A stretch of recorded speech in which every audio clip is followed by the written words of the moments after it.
Hello বন্ধুরা, সকলে কেমন আছো? আশা করছি যে যেখান থেকে আমার ব্লগটা দেখছো সকলে ভালো আছো এবং সুস্থ আছো। আমরাও খুব ভালো আছি।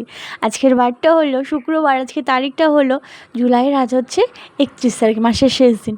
ঘরে ছেলে খেয়েছিল, সেই থালাটা সরিয়ে এঁটোটা মুছে নিচ্ছি, তারপর চলে আসলাম সোজা রান্নাঘরে এসে একটা থালে জল দিয়ে হাঁড়িটা ওই যে বসিয়ে রাখলাম, তা না হলে লাল পিঁপড়ে একদম ভরে যায় পুরো হাঁড়িটায়। তোমার শুক্রবারে করে চুল কাটাই, তবে আজকে আমার একদমই আসার ইচ্ছে ছিল না, তবে তোমাদের দাদাভাই বারবার ফোন করে যাও চুল কাটিয়ে নিয়ে এসো আজকে। তো আমরা 1টার দিকে এলাম এই চুল কাটাতে। মেয়েটা চুল কাটলো না, খুব কান্নাকাটি করলো। তো আমার অনেকটা সময় যেহেতু লেগে যাবে, তো ভাবলাম না কেটে যাবে আবার ওই আরেক ভয়, তো তাই আমি বাড়িতেই কাটাতে হবে আমাকে।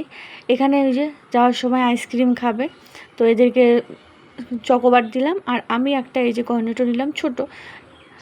তো ওগুলো খেতে খেতে আসলাম বাড়ি পর্যন্ত। এখন এই যে ছেলেটা বলছে মা আমি তালাটা খুলি।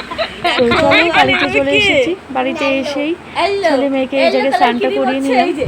এটা সানস্ক্রিন, তো সানস্ক্রিনটা আমার, কিন্তু ও যখন সানটান করবে তখন ওকে এল্লো ক্রিম দিতে হবে, এল্লো ক্রিম। এটা বড়দের, ছোটদের না। আমি নিব, তোকে দিতেই হবে বাধ্যতামূলক। ইয়েলো ক্রিম দেবে। তুমি কি ক্রিম দিবে? এই সানস্ক্রিন মাখবে এখন ম্যাডাম। প্রথমে ময়শ্চারাইজার মেখে নিয়েছে, এখন সানস্ক্রিন মাখবে। নাও অল্প তোমাদের সাজনী বুড়ি এখন এই যে সানস্ক্রিন মাখছে মুখে। বাইরে প্রচন্ড আজকে রোদ্রু, তাই ম্যাডাম সানস্ক্রিন মেখে নিচ্ছে এখন। আমি যাবো এটা।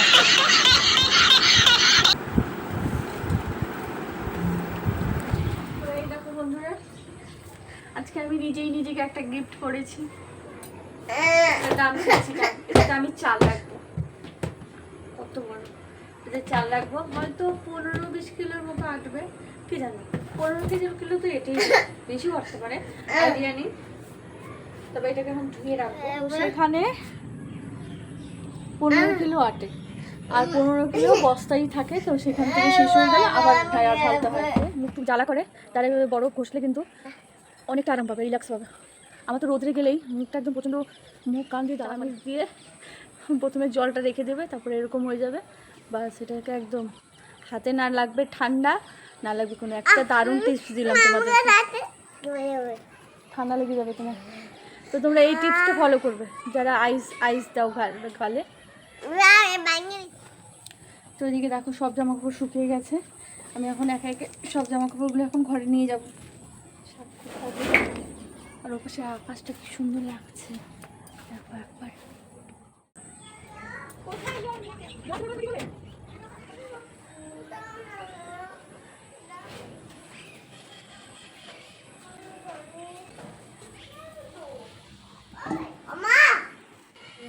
আমার এই স্ট্যান্ডটা নিয়েছে, এখানে এই যে পেয়ারা পাতার জল, মগ, এখানে রান্না করে গেল। আমাকে বললো তুমি গাও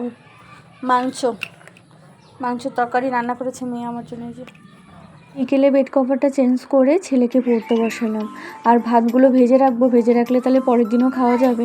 না, আমি তোমাকে ভালোবাসি। তুমি ডিম ফাটাইলা কেন? যারা দুষ্টমি করে তাদেরকে আমি ভালোবাসি। কি দিয়ে মারছি? কোনটা দিয়ে? হ্যাঁ কোনটা দিয়ে মারছিলা? হ্যাঁ কোনটা দিয়ে মারছিলা? কোনটা দিয়ে মারছিলাম বলবি তো? কোনটা দিয়ে মারছিলাম? এই যে এইটা দিয়ে মারবো আবার। তুমি ডিমটাকে কেন ফাটাইলা বলো? হ্যাঁ, তুমি এই যে ডিমটা ফাটাইলা, এই যে বস্তা, এই যে এটা কি ফাটাইলা? এই যে যেখানে এই যে ডিম ফাটাইলা, এই যে ডিম, এই যে কেন ডিম ফাটাইলা বলো? আমি তোমাকে বললাম রেখে দাও ডিমটা, আবার বলে আমাকে কেউ ভালোবাসে না। শুনবে না? ওমা দেখো আয়নার সামনে যাই কাঁদতেছে। দেখতেছে ওকে কানলে কেমন লাগে।